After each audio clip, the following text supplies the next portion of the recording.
Entonces, para comenzar, quiero contarles que desde septiembre del año pasado en México, ¿no es cierto?, se realizó una reforma de educación que significó una reforma también constitucional en la que se reconoció al Estado como garante de los derechos de los niños, educación sexual integral como un derecho del niño, y esto significó lo que les comentaba, un cambio constitucional.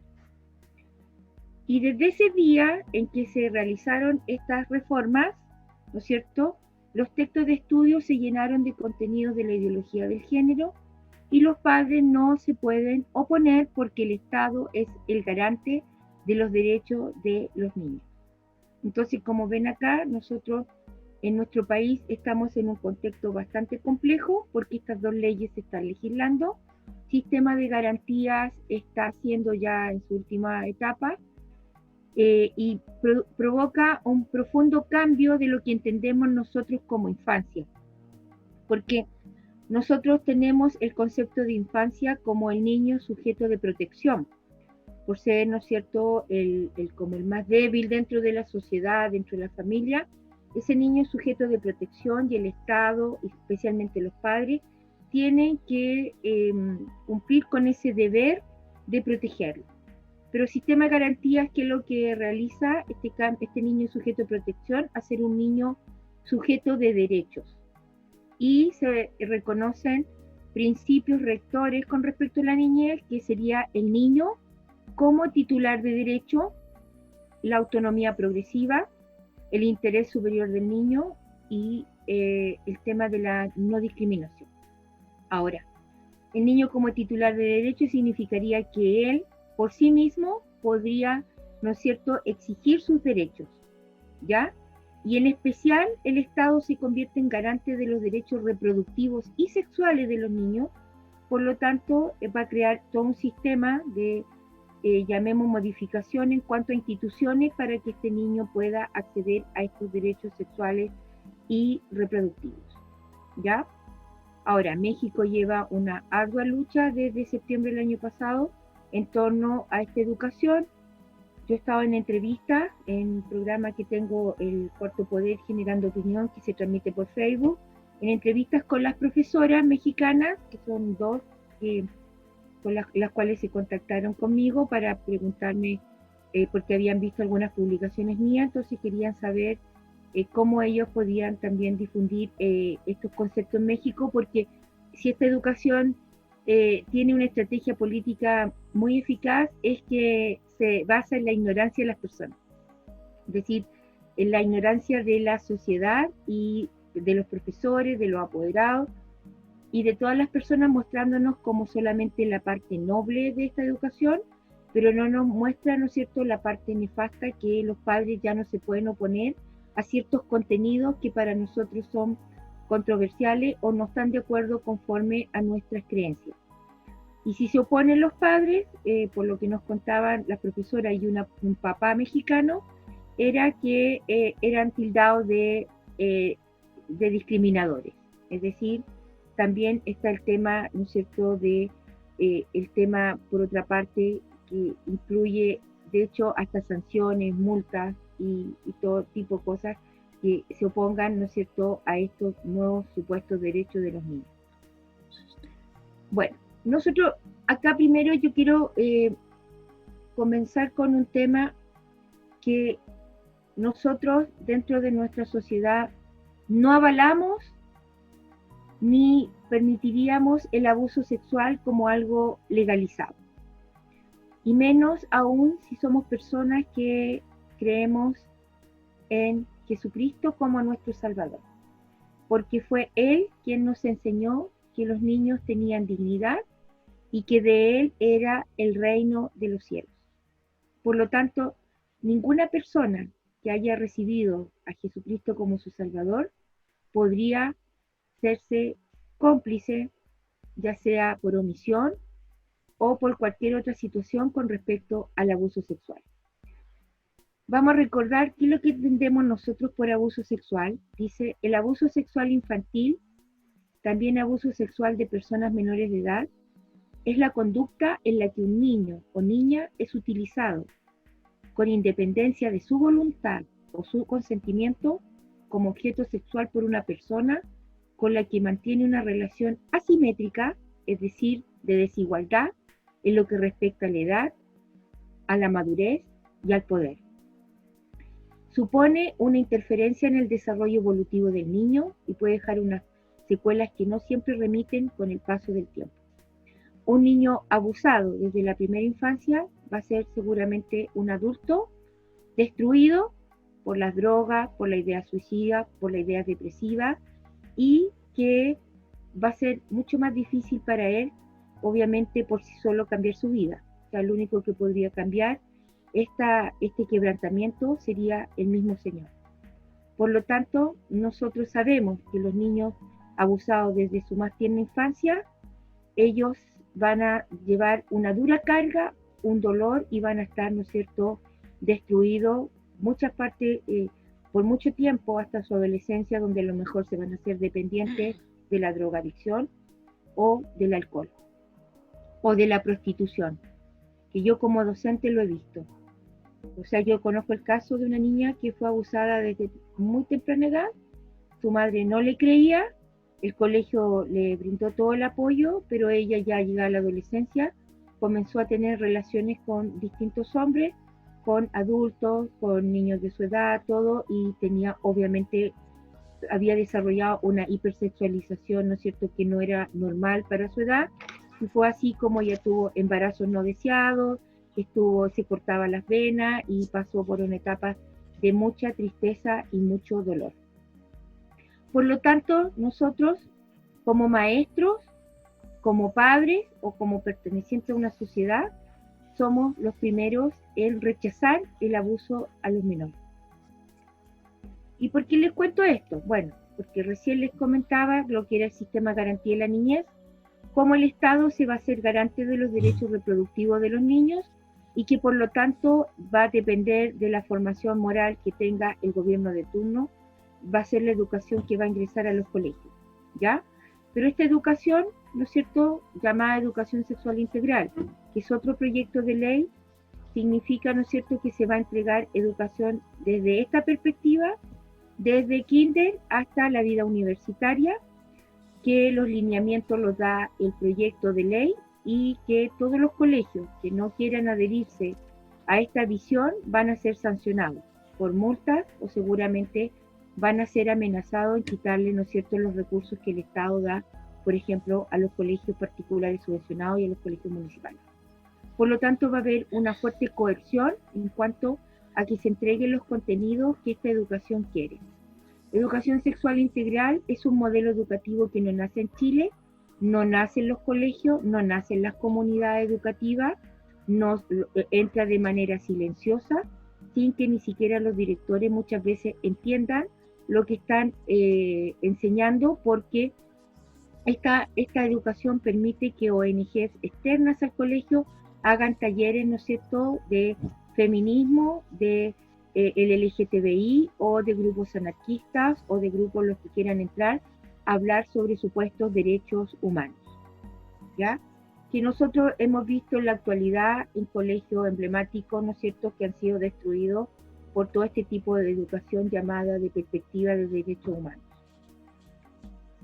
Bueno, lo que conversábamos en la conversación anterior, hablar de Alfred Kinsey. Alfred Kinsey fue el primero en sostener como científico, supuestamente, que el niño tenía una capacidad orgásmica. Y para poder llegar a esa conclusión, ¿no es cierto?, él hizo un experimento con 375 niños, ahí está el link, ¿no es cierto?, de toda la historia, por si alguien lo desea, se lo puedo mandar. Y él decía que escribió un libro que se llamaba La conducta sexual del hombre, en 1948, donde llevaba un registro de los experimentos que habían realizado con estos niños, y él en la página 175 a la 181, en el capítulo 5, habla del orgasmo preadolescente. Pero este concepto de preadolescente no se refería a los niños de 10, 11 años, sino que incluía en estas tablas donde él llevó el registro de cómo había sido el comportamiento supuestamente sexual de todos estos niños que habían tenido, ¿no es cierto?, estimulaciones de parte de adultos, que eran pedófilos, igual que Alfred Kinsey, ¿no es cierto?, incluía a niños que eran incluso bebés de 2 meses, ¿ya? En la tabla 31 se incluye la víctima más pequeña de todas, un bebé varón de 2 meses que fue estimulado sexualmente como los 317 niños de los cuales abusaron hombres del círculo de este supuesto científico. Y dice que la nota debajo de la tabla dice basado en la observación real de 317 varones. Y se afirma que los bebés entre 2 y 4 meses no alcanzaron el orgasmo. Es decir, para él haber llegado a estas conclusiones, tendrían que a esos niños haberlo estimulado sexualmente y tendrían que haber abusado de ellos. Por lo tanto, esa idea de que el niño tenía una vida orgásmica y que el niño tenía una vida sexual y que podía tener una relación igual que un adulto, se tomó de este teórico, el cual fue acusado de abuso sexual y era un reconocido pedófilo, ¿no es cierto?, en su época. Pero aún así, con todos los antecedentes, fue la base de la educación sexual integral que hoy día se enseña en el mundo. Otro teórico, ¿no es cierto?, es Helmut Kenter, que era también un pedófilo, el cual fue financiado por el Partido Verde Alemán para hacer 2 experimentos. El primero era, ¿no es cierto?, o más que experimento, propuestas educativas y propuestas políticas. Y el primero era que niños abandonados, como los del Sename, que no tenían familia o quienes lo reclamaran, o tuvieran un adulto que se ocupara de ellos, fueran adoptados por hombres solos. Y todos cercanos al círculo de Helmut Kenter, que era un pedófilo. Y estos niños fueron adoptados por estos hombres, algunos no llegaron a ser adultos, y otros hasta el día de hoy están pidiendo justicia al gobierno alemán, ¿no es cierto?, a causa de cómo pudieron permitir estas políticas, ¿no es cierto?, públicas en los años 70, 80 y 90, donde abusaron de muchos niños que fueron adoptados por estos hombres. Helmut Kenter era psicólogo alemán, científico sexual y profesor de educación social en la Universidad de Hannover. Póstumamente, las posiciones políticas sexuales en su escrito fueron vistas y criticadas como normalización de la pedofilia. Es decir, existe dentro de las corrientes que incluyen a educación sexual integral a pedófilos que pretendían normalizar la pedofilia desde los años 70 en adelante. Y estos teóricos sostenían, ¿no es cierto?, que había que emancipar la educación sexual de los niños, liberarlos, ¿no es cierto?, de la formación moral de los padres, liberar la sexualidad de los niños de las restricciones morales represivas, y que los padres no tenían que entrometerse, ¿no es cierto?, en la vida sexual de los hijos, que ellos tenían que tener libertad para saber con quién tener o con quién no tener relaciones sexuales, y incluía dentro de ello tener relaciones sexuales con adultos, que para nuestra cultura, como partimos esta conversación, es un abuso sexual. O sea, porque ningún niño podría estar en las mismas condiciones que un adulto para tener una relación sexual, primeramente porque su cuerpo no está preparado, ¿no es cierto? Primeramente porque ni siquiera él está desarrollado. Pensemos que nuestro sistema reproductivo o nuestro sistema, llamemos sexual, o todo lo que tiene que ver con la sexualidad, culmina en un proceso de los 18 años, donde se consolidan ciertos aspectos nuestros. Por lo tanto, ningún niño podría pensar que tiene una relación con un adulto, ¿no es cierto?, de manera consentida. Pero acá, ¿no es cierto?, nosotros vamos a revisar cómo han permeado nuestra sociedad con la idea de que sí existirían relaciones con adultos con consentimiento, a partir de estas teorías de estos, ¿no es cierto?, abusadores de menores. Bueno, el Partido Verde Alemán, ¿no es cierto?, sobre un informe de la pedofilia consentida por los verdes en Berlín, dice, esto es un fragmento de una noticia, que la presidenta regional Bettina Jarash habla de una tolerancia mal entendida que permitió crecer a la red pederasta en los niños en los años 80 y 90 bajo el paraguas de la libertad sexual que defendía el partido y que hoy es justamente lo que se está legislando en el Congreso, es decir, que el niño tenga una vida sexual sin miedo, dicen los diputados, ¿no es cierto?, sin coerciones, donde, por ejemplo, se eliminen conceptos como la privacidad, la entienden como el derecho a la privacidad, en que los padres no se puedan entrometer en las cosas de los hijos. Es decir, nosotros dejemos de cumplir con nuestro rol protector, de saber con quién conversa el hijo, por ejemplo, por las redes, o ver el tema de que no se meta en páginas, ¿no es cierto?, donde podrían haber abusadores de menores, ¿no es cierto?, encubiertos bajo perfiles de niños, que es como una de las estrategias que utilizan. Por lo tanto, hoy existe en esta educación, lo que se legisla es justamente eso, liberar, emancipar, ¿no es cierto?, a los hijos de la formación moral y los cuidados de los padres.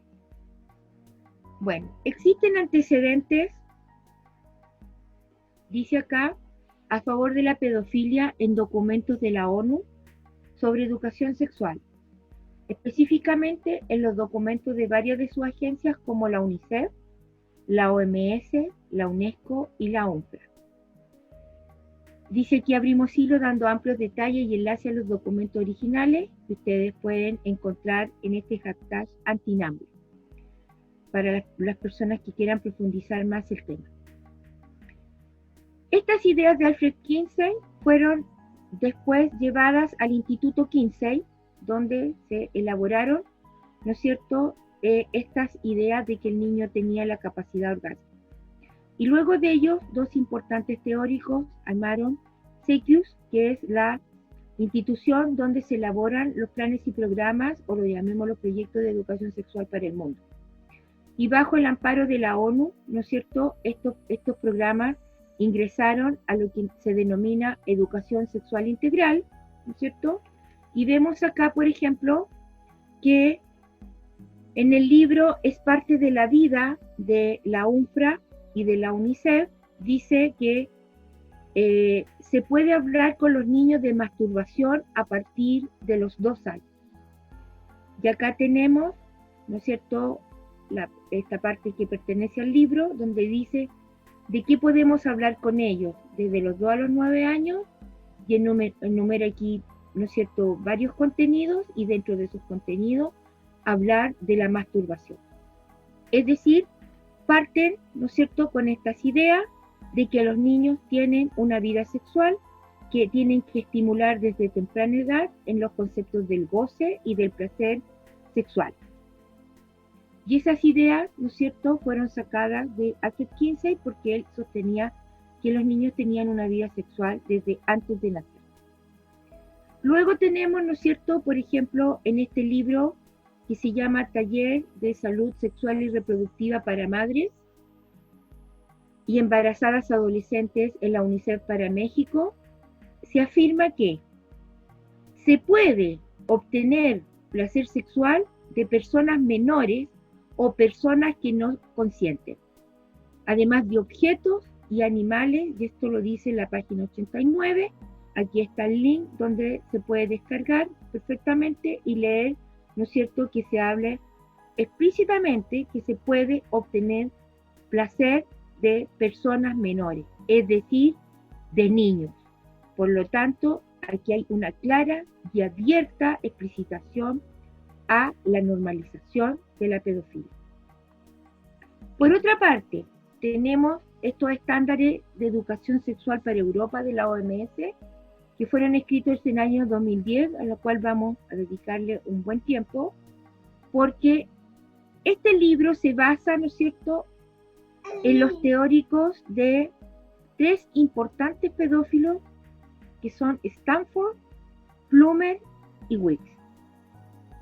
O sea, dentro del marco teórico de esta propuesta educativa, que son los estándares de educación sexual para Europa, que hasta el día de hoy rigen en Europa, ¿no es cierto?, en países como Alemania, el Reino Unido, Francia, España y todos esos países, desde el año 2010, tienen como teóricos principales a 3 pedófilos reconocidos mundialmente, como serían Stanford, Blumen y Wicks. Stanford, ¿no es cierto?, escribió un libro que se llamaba Niños y sus contactos con hombres en 1987, donde seriamente habla, ¿no es cierto?, de la relación entre niños y adultos, ¿ya? Es decir, que él era un abierto defensor de la normalización de la pedofilia. Por otra parte, tenemos a Wicks, ¿no es cierto?, que él es más discreto, pero aún siendo discreto con respecto a que no habla de la pedofilia textualmente o explícitamente, él ingresa a esta teoría un concepto que se utiliza mucho dentro de la educación sexual integral, que es que existen relaciones entre niños y adultos con consentimiento.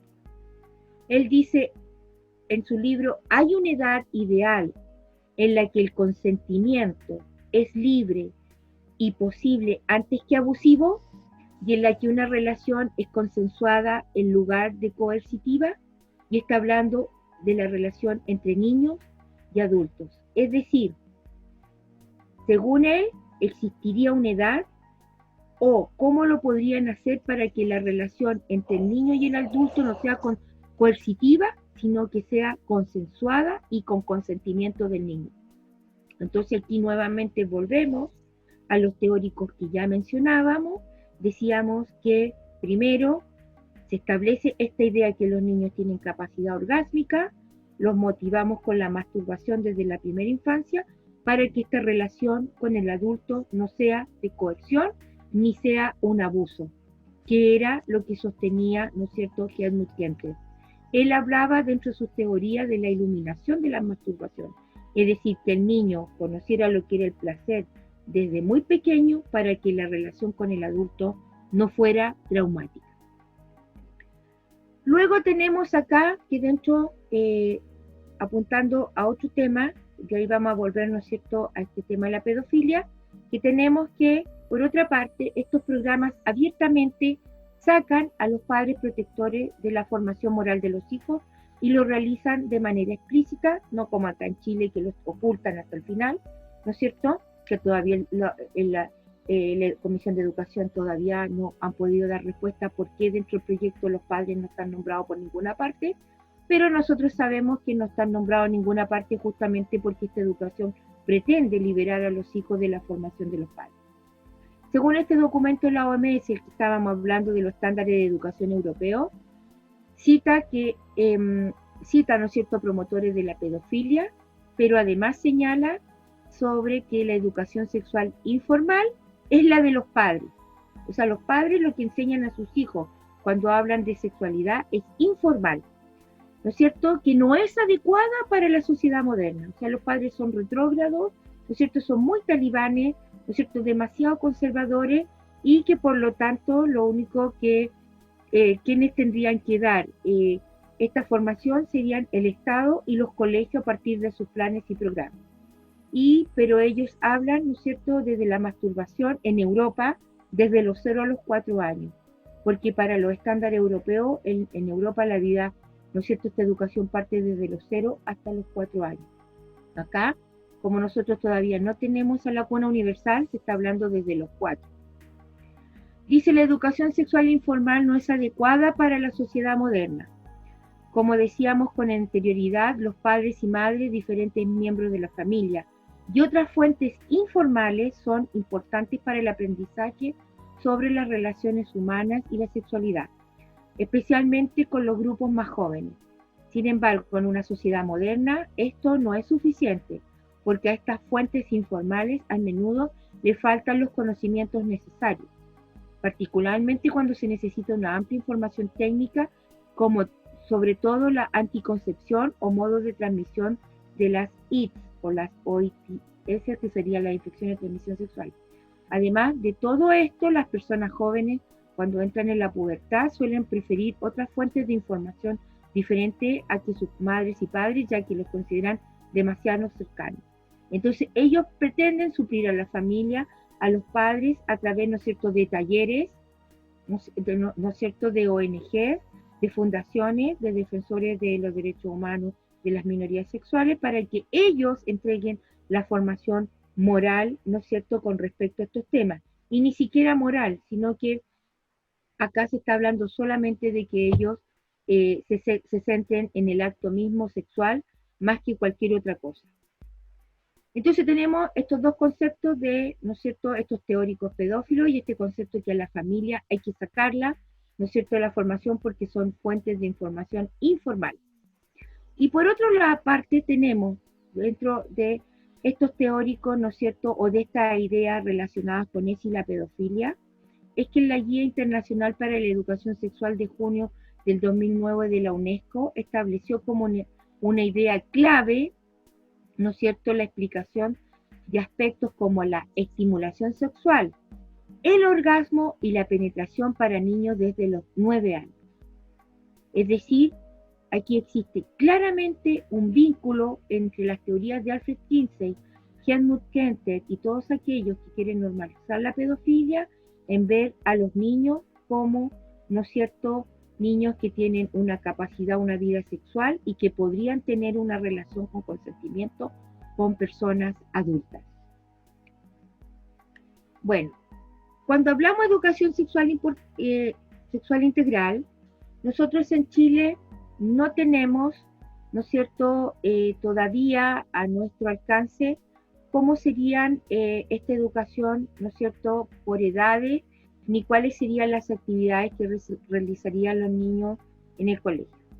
Pero conocemos dos importantes manuales en el mundo que serían los que acabamos de mencionar, los estándares de educación sexual europeo del año 2010, donde vamos a revisar, ¿no es cierto?, algunos conceptos claves, entender cuáles son los contenidos y actividades que se proponen para Europa y que no difieren mucho de lo que se plantea para Latinoamérica.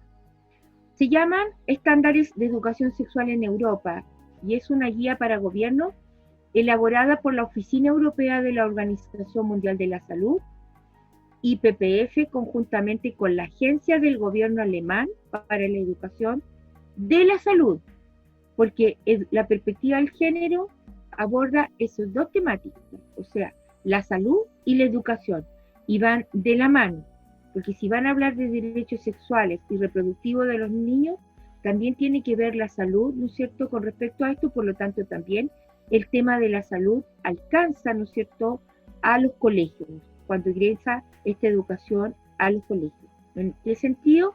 En que se le deben entregar toda la información, por lo tanto, podrían ingresar matronas o personas de los consultorios o de los CEFAM a dar información sobre temas relacionados con, sobre todo, el uso de la anticonceptiva. Este documento, estos estándares, fueron entregados a los Ministerios de Educación y Sanidad de toda Europa. En Europa, ¿no es cierto?, estos estándares abarcan desde los 0 hasta los 4 años. Entre los conocimientos concretos que la guía recomienda transmitir a niños de 0 a 16 años, estos son algunos ejemplos textualmente citados del documento. Desde los 0 a los 4 años, la OMS propone el aprendizaje del goce y el placer cuando tocamos nuestro cuerpo, ¿no es cierto? La masturbación de la primera infancia. De los 0 a los 4 es la edad idónea para el descubrimiento del propio cuerpo y de los genitales, y los niños a esta edad, según dicen textualmente los estándares, tienen derecho a explorar su identidad de género, no su identidad sexual, sino que su identidad de género. Y aquí yo puse estas imágenes de estos genitales masculinos, femeninos, que son de peluche, que se entregan, ¿no es cierto?, en los colegios a estos niños a temprana edad para que los manipulen. Sobre todo, especialmente, o sea, yo he visto el caso y lo he visto de manera directa en Alemania a través de unos videos que hicieron con respecto a cuando ingresó a esta educación, ¿no es cierto? Si estamos hablando del año 2010, ellos llevan, ¿cuántos? 10 años con esto, cómo, ¿no es cierto?, los niños tenían que manipular estos genitales. Para conocer, como dice acá, ¿no es cierto?, el goce y el placer cuando tocamos nuestro propio cuerpo. Luego tenemos acá que de los 4 a los 6 años, la OMS sostiene, pues nuestros hijos son aptos para expresar necesidades deseo y límites, por ejemplo, en el contexto jugando a los médicos. O sea, es decir, acá actualmente lo que están haciendo es equiparar derechos sexuales o criterios de una persona adulta a niños de 4 o 6 años. ¿Cómo un niño 4 o 6 años podría poner límites, ¿no es cierto? O podría tener el mismo criterio que una persona adulta en relación, ¿no es cierto?, a expresar sus necesidades si otros lo tocan o no lo tocan. No sé si se dan cuenta, ¿no es cierto?, de lo complejo que es este tema, porque un niño 4 años, ¿no es cierto?, tendría que hablar si se siente bien o no se siente bien con el toqueteo que le hacen sus compañeros. Es decir, un niño a esa edad, ¿no es cierto?, muchas veces él, ni siquiera, si le doy un dulce, si le doy un chocolate o le compro un par de zapatos porque un niño descalzo que necesita afecto, obviamente él no va a mostrar ningún, ¿cómo se llama?, rechazo. Porque justamente, ¿cuál es la idea de la masturbación a primera infancia? Que los niños pierdan los diques de contención que le dan seguridad a él. ¿Y cuáles son los diques de contención para un niño? Expresar miedo, expresar asco, ¿no es cierto?, náusea ante un hecho que a él no le agrada. Es decir, ¿cuándo sabemos nosotros como padres que a nuestros hijos le pasa algo? O que hay algo que no está bien, o el niño no está bien, o él no se siente bien, es porque lo vemos atemorizado, porque lo vemos pálido, porque lo vemos que su cuerpo no tiene la misma postura, ¿no es cierto?, que cuando está contento, cuando está feliz. Pero si nosotros rompemos esos diques en el jardín y no sabemos, ¿no es cierto?, y él normaliza estas situaciones, él va a perder lo que decía Wilhelm Reich, el pudor. O sea, es decir, va a perder el miedo a lo que le está sucediendo y lo va a normalizar a temprana edad. Por otra parte, tenemos que de los 4 a los 6 años nuestros hijos tienen que saber, según el texto, que la historia de la cigüeña como ave nodriza es un mito. Es decir, tienen que saber, ¿no es cierto?, todo el tema de la reproducción humana de manera explícita. Por otra parte, de los 4 a los 6 es una edad estupenda, según la Organización Mundial de la Salud, para hablar de asuntos sexuales, ¿no es cierto?, explorar las relaciones con personas del mismo sexo y consolidar la identidad de género. Es decir, ellos podrían, según nos contaba una de las profesoras mexicanas, que en México en algunos textos escolares, ¿no es cierto?, se habla de 121 identidades de género. Es decir, en una gama inmensa. O sea, ¿qué es lo que lleva a cabo esto? Destruir, ¿no es cierto?, la identidad sexual, destruir, ¿no es cierto?, ser hombre o mujer, para que el niño sea, ¿no es cierto?, un transgénero, ¿no es cierto?, pero ya para el resto de su vida. Es decir, transite entre uno y otro, o sea, promiscuo. En el fondo, porque aquí hay todo un tema que tiene que ver con estas teorías de Kinsey con respecto a esta promiscuidad. La promiscuidad, ¿no es cierto?, según él, sería como lo normal al ser humano. Este libro, ¿no es cierto?, es un libro, si no me equivoco, suizo, yo no recuerdo bien, donde aparecen imágenes explícitas con respecto a la masturbación desde la primera infancia. Como ven ustedes acá, los niños masturbadores que hablaba, ¿no es cierto?, otro importante teórico que es Foucault. O sea, cómo visibilizar a estos niños masturbadores para que no queden, ¿no es cierto?, como, llamemos, reprimidos, o no queden, ¿no es cierto?, con estos problemas psiquiátricos de adultos, sino que desde la primera infancia el derecho al placer, y ahí muestran claramente las relaciones, en este caso en la piscina, hay un adulto que los observa, que los mira, ¿no es cierto?, relaciones con niños del mismo sexo, de sexos contrarios, ¿no es cierto?, que se están masturbando incluso unos con otros. Y esto es textual en los textos de Kindle. Luego tenemos acá que de los 6 a los 9 años, estamos hablando que los expertos de la OMS dicen que nuestros hijos están preparados para conocer y defender los derechos sexuales de los niños y niñas. Entonces acá ya tenemos que están comenzando a esa edad a formar futuros activistas de los derechos sexuales y reproductivos de los niños, que lo que significa en el fondo crear activistas que hagan campañas en su comunidad, que escriban a los parlamentarios, que participen de marchas y manifestaciones, por ejemplo, en la despenalización del aborto libre, el matrimonio igualitario y que se involucren en todo este tipo de activismo, ¿no es cierto?, que la ONU pretende para poder establecer estos supuestos nuevos derechos humanos. También de los 9 a los 12 dice que, y hasta los 15, deben conocer el fastidio de la maternidad imprevista. ¿Y por qué es importante acá? A ver, nosotros tenemos claro que ninguno de nosotros promovemos, ¿no es cierto?, los embarazos no deseados. Y como docentes seguramente hemos tenido la experiencia de niñas que han quedado embarazadas a muy temprana edad, a los 13 años, ¿no es cierto? Y que ninguno de nosotros promueve eso y que la educación en cuanto a eso tiene que ser, ¿no es cierto?, muy clara, yo diría, desde los 12 años o desde los 9, ¿no es cierto?, hablando en el término biológico, ¿no es cierto?, y científico con respecto a esto. Pero acá la visión de la maternidad, como dijimos dentro de los ideólogos del género, la maternidad es un sistema de esclavitud. El feto no es persona, de acuerdo a estas teorías. El feto es una ameba, una bacteria a la madre, que le quita posibilidades, y eso es lo que se le enseña en los colegios. Por lo tanto, en todo orden de cosas, la maternidad siempre va a ser un fastidio y no deseado. Es decir, van a inocular desde siempre que la maternidad es un sistema de esclavitud del capitalismo en las niñas. Por lo tanto, se desarrollan a lo largo de su niñez y adolescencia con un rechazo y un miedo profundo a ser padre o madre, lo que se denomina la materfobia. Es decir, prefiero criar un perro, criar una planta, viajar por el mundo, tener un posgrado, en lugar de criar un hijo. Porque al mundo solamente vienen los niños, ¿no es cierto?, deseados, y los niños, ¿no es cierto?, que los padres, por ejemplo, tengan una muy buena situación económica para darle todo lo que necesitan. Es decir, los pobres mejor que no nazcan. O sea, si van a traer hijos al mundo a nacer y que van a nacer y que van a ser pobres, mejor que no nazcan, abórtenlo antes.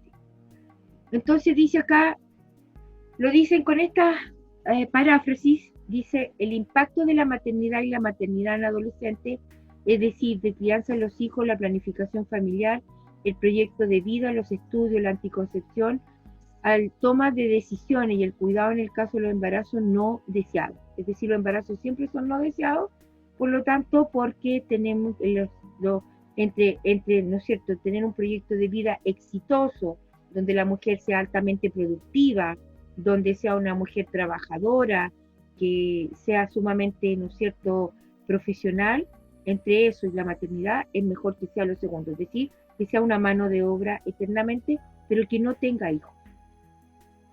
Después dice, repárese en el rodeo que da la OMS para decir que antes de los 15 nuestros hijos ya están preparados para ser clientes de la industria del aborto.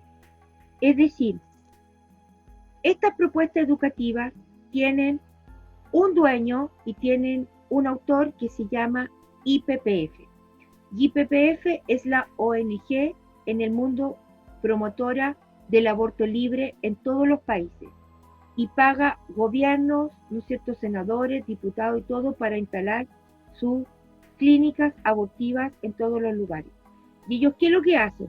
Elaboran la educación, estas propuestas educativas, por ejemplo, estos estándares que estamos revisando, lo elaboran para Latinoamérica, para Europa, se difunden en todos los colegios, ellos entregan esta visión, que el aborto es un derecho humano, lo inoculan desde la primera infancia y tienen clientes el resto de su vida, a nivel de, ¿no es cierto?, todo lo que es la anticoncepción, pero ahora se le abrió un nuevo negocio que es la hormonalización de niños. Es decir, todos estos niños que van a ser preparados desde la primera infancia en esta identidad de género de la 112, que van a significar clientes de estas clínicas, ¿no es cierto?, como es el caso argentino, donde tienen clínicas para hormonalización de niños, ¿no es cierto?, y sus clientes seguros en cuanto a este cambio, ¿no es cierto?, llamemos hormonal. Después dice, de 9 a 15 años es bueno que reciban información de dónde encontrar anticonceptivo y dónde practicarse un aborto. Y ahí obviamente le van a dar las direcciones de dónde lo pueden hacer libremente bajo los conceptos de la confidencialidad de estos procedimientos. También dice que de los 9 a los 15 es una edad clave, además según la OMS, para enseñarles que la religión cristiana es un obstáculo para el placer y el goce de sus propios cuerpos. La influencia de la edad, el género, la religión y la cultura en la educación afectivo-sexual. Y tenemos acá que dijimos que, por una parte, cuáles son los principios fundamentales de educación, ¿no es cierto?, que parte desde el nacimiento, desde los 0 años. Por otra parte, que la educación afectivo-sexual debe tener un enfoque holístico, es decir, integral, que abarque toda la vida del ser humano, porque para la OMS todo es sexo, ¿no es cierto? No hay otro ámbito más importante para el ser humano, ¿no es cierto? Porque el sexo es, el cuerpo es política, ¿no es cierto? Y por lo tanto se debe también enfocar desde la otra perspectiva que sería de los derechos humanos. Es decir, que los niños hagan, ¿no es cierto?, activismo en pro de estos derechos sexuales y reproductivos. Ahora, acá tenemos, ¿no es cierto?, el enfoque de derechos humanos que está planteado en este libro en un solo currículum que es para Latinoamérica, donde si ustedes leen ahí que la Federación Internacional de Planificación de la Familia, IPPF, es una de las principales autoras junto con los estándares europeos y todas las propuestas que se hacen, ¿no es cierto?, en el mundo. Esto fue escrito, se publicó en el 2011 y es para Latinoamérica. ¿Y qué es lo que me interesa a mí de acá? Porque es lo mismo que dijimos anterior. El advocacy. ¿Qué es lo que es el advocacy? El advocacy, si lo traducimos al español, significa, ¿no es cierto?, ser abogado o defensor. Y en uno de los módulos de este libro, un solo currículum, hay todo un capítulo orientado a este advocacy, es decir, convertir a niños en activistas políticos de la ONU. Dice, en todo el mundo, esto lo dice textual el libro, quienes realizan trabajo de advocacy a favor de los derechos sexuales y reproductivos, grupos comunitarios, prestadores de servicios de salud, gente joven y otras personas, están promoviendo un mayor respeto, reciprocidad y consentimiento dentro de las relaciones sexuales. Algunos de los cambios hacia lo que se está trabajando, ¿qué es lo que incluyen? Es decir, ¿qué es lo que deberían los niños hacer? Si un profesor que le enseña advocacy, ¿qué es lo que debería este niño lograr hacer dentro de su comunidad? Es decir, la comunidad es más importante que la familia, porque este niño es un activista que puede cambiar el mundo, ¿no es cierto? O sea, es como la idea marxista en cuanto a que el niño puede cambiar el mundo, por eso podemos formar niños activistas o guerrilleros, para cambiar la sociedad, porque ellos son el futuro. Entonces, ¿qué actividades tendrían que hacer ellos? Bueno, mejor educación sexual, luchar en sus países por una mejor educación sexual, promoción de la igualdad de género, que lo vemos, ¿no es cierto?, acá instante en los medios de comunicación. Eliminación de leyes que penalizan las relaciones sexuales consensuales entre personas adultas, como la actividad sexual entre personas del mismo sexo. Y ahí no habla si son niños o adultos, lo deja abierto. Reconocimiento de los derechos sexuales de las personas que viven con discapacidades y mejor acceso a los servicios de salud sexual y reproductiva, como el acceso a la anticoncepción, al aborto legal y seguro, que es el aborto libre, porque ustedes, si alguna vez han visto, ¿no es cierto?, cómo se ha desarrollado el tema de la despenalización del aborto en Argentina, ¿no es cierto? Ellos llevan 5 años con esta educación. ¿Y cuál ha sido el caso? Que han entrado activistas, compañeros verdes a los colegios, han promovido, ¿no es cierto?, todo este tema de los derechos sexuales y reproductivos, del derecho al aborto libre, que el cuerpo es mío, ¿no es cierto? Le enseñan a las niñas que el feto no es persona, que por lo tanto que cuando se aborta no se mata a nadie, y que estas niñas se convierten en activistas de pañuelo verde, y cuando se legisla a favor del aborto libre, ¿qué hacen? Los colegios públicos están tomados todos, ¿no es cierto?, en esta defensa de estos supuestos derechos, y las más activistas son adolescentes y niñas del liceo. Y luego viene una marcha donde queman e incendian todo, especialmente las iglesias. Ese es el enfoque de derechos humanos, ¿no es cierto? También habla de las pruebas confidenciales, la consejería y el tratamiento del VIH.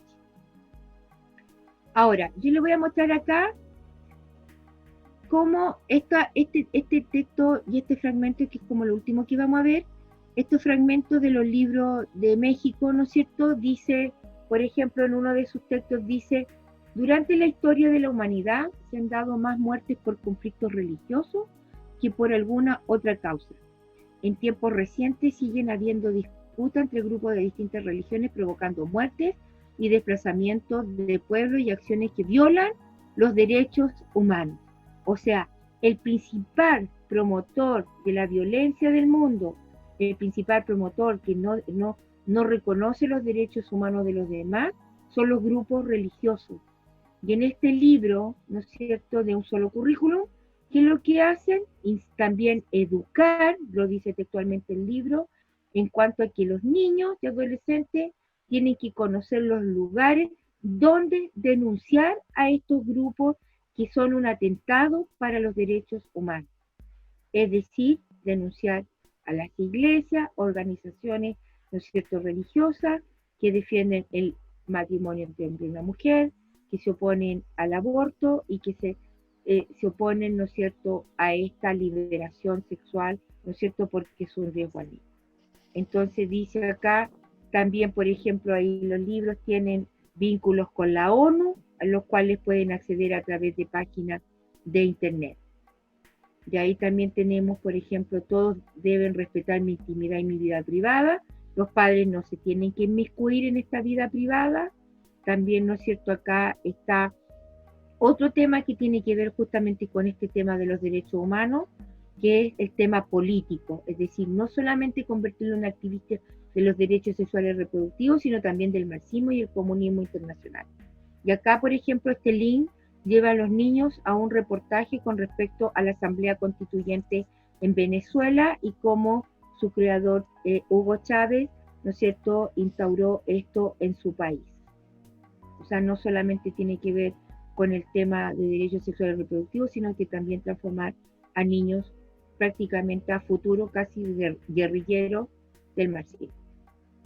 Bueno, acá en Chile existe esta propuesta SAG, ¿no es cierto?, que está en el ministerio, donde se une, de acuerdo a lo que dice este libro, se une el Ministerio de Educación, el Ministerio de Salud y el Ministerio de la Mujer y la Equidad de Género en la propuesta educativa, y tendrían que tener todos estos contenidos que señalamos porque reconoce al niño como titular de derecho, la autonomía progresiva, el interés superior del niño, y este niño tenía derecho de manera confidencial a poder desarrollar esta sexualidad libremente, sin miedo, sin coerción, sin que nadie, ¿no es cierto?, pueda oponerse a estos nuevos derechos. Y además está el tema de que existen redes de apoyo a nivel de salud, que serían los CEFAM, donde ellos podrían hacerse exámenes y todo tipo de consultas y orientaciones de manera confidencial.